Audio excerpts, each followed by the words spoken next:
여러분 안녕하십니까? 오늘도 참으로 좋은 날입니다. 하나님의 평강이 강물같이 넘치시기 바랍니다.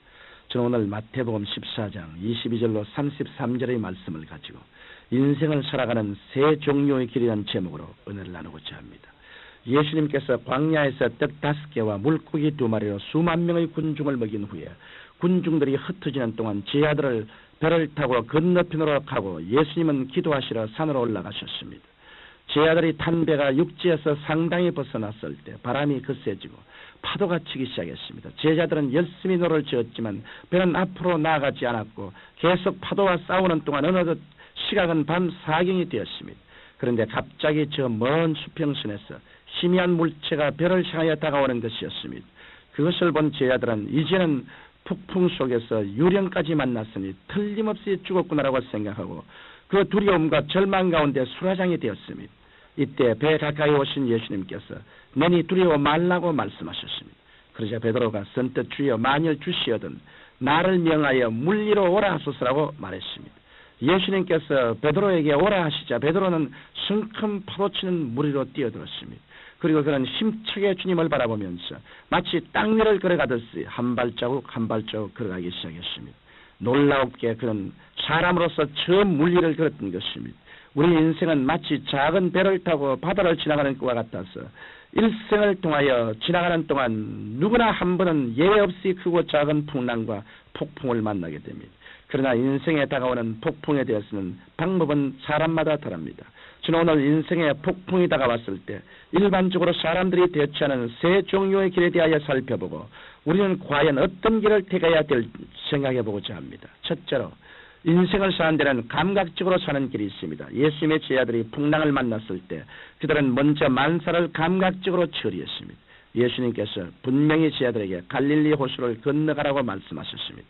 일단 하늘과 땅의 절대 주인이 되시는 예수님께서 갈릴리 호수를 건너가라고 말씀하셨으면 아무리 바람이 불고 파도가 칠지라도 제자들은 물에 빠지지 않고 무사히 건널 수 있는 것입니다. 그런데 배를 타고 노를 지어가는 동안 제자들은 그만 예수님의 말씀을 까맣게 잊어버리고 감각에 사로잡혀 바람 불고 파도치는 환경의 노예가 되어버리고 말았던 것입니다.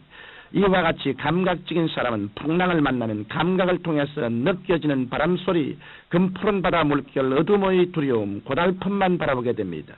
이 때문에 감각에 있지 않은 자는 하루도 피날 날이 없습니다. 감각에 따라 잠시 기분이 좋았다가 다시 침울해지고 웃었다가 울고 금시 소망을 가졌다가 절망 가운데 빠집니다.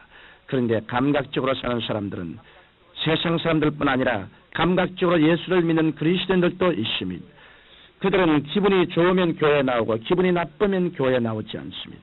또 그들은 자신의 기분의 상태에 좌우되어 봉사도 하지 않고 성도 간의 교회도 하지 않습니다. 이와 같이 그들은 믿음을 하나님의 말씀에 놓으려 하지 않고 감정적인 기분으로 하나님을 섬기려고 합니다.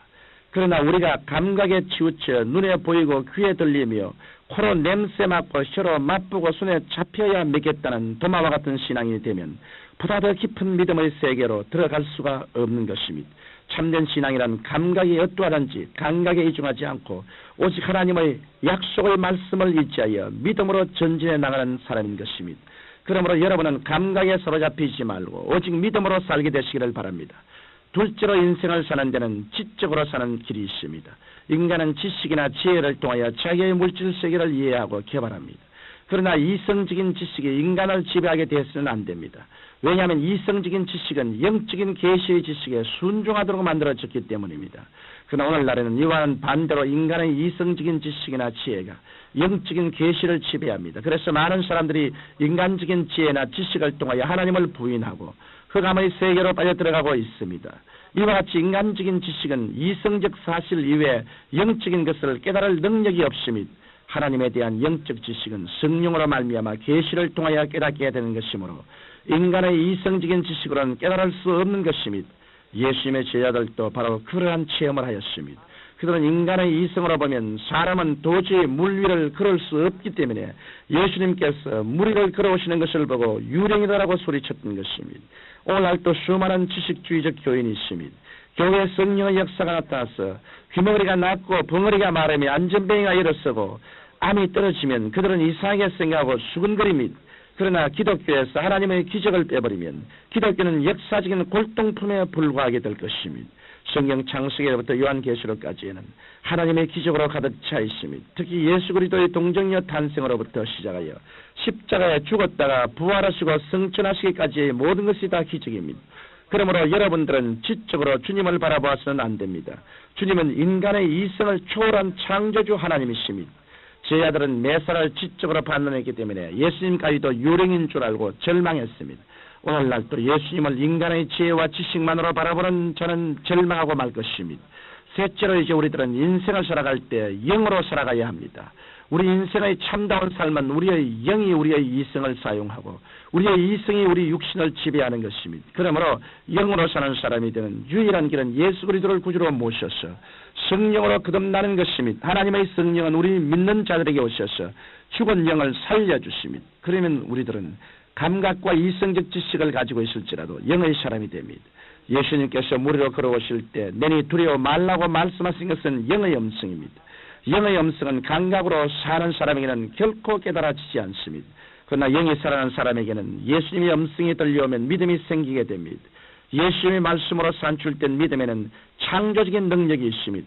성경에 보면 할 수 있거든요. 무슨 말이냐. 믿는 자에게는 능치 못할 일이 없느니라. 또 내 믿은 대로 될지어다라고 하였습니다. 영의 세계는 믿음의 역사를 통해서 없는 것을 있게 하고 죽은 것을 살리며 절망을 소망으로 패배를 승리로 이끌어가게 하는 것입니다. 영으로 사는 사람은 결단코 절망하지 않고 패배하지 않습니다. 영으로 사는 사람에게는 저 하늘이 무너지고 이 땅이 꺼져도 없어지지 않는 성경 말씀이 있습니다. 성경 창세기부터 계시록까지의 말씀은 감각적인 말씀도 아니고 인간적인 지혜의 말씀도 아니고 성령으로 말미암은 영의 말씀인 것입니다. 그러므로 여러분이 이 성경 말씀을 받아들여서 그대로 믿고 실천할 때 하나님의 기적은 여러분의 생활 가운데 나타나게 되는 것입니다. 청취자 여러분, 여러분은 어떻게 인생을 살아가고 있습니까? 감각적으로 인생을 살아가는 사람이나 인간적인 지혜나 지식으로 살아가는 사람은 결코 인생의 풍랑 앞에서 절망에 빠지고 맙니다. 그러나 영으로 사는 사람은 풍랑 속에서 들려오는 세미한 예수님의 음성을 듣고 풍랑을 짓밟고 풍랑 위로 걸어갈 수 있습니다. 그러므로 여러분은 바람과 풍랑을 만났을 때 감각이나 지적 세계로 후퇴하지 마십시오. 오직 믿음으로 말미암아 영에 속한 사람에 대해 여러분의 운명을 정복하고 환경을 지배하는 그리스도인이 되시기를 주님 이름으로 축원합니다. 사랑하신 아버지 하나님, 우리 모두가 영의 사람이 되고 영의 말씀인 성경을 깨달아서 믿음으로 영적인 위대한 승리의 삶을 살게 하여 주옵소서. 예수님 이름으로 기도합니다. 아멘.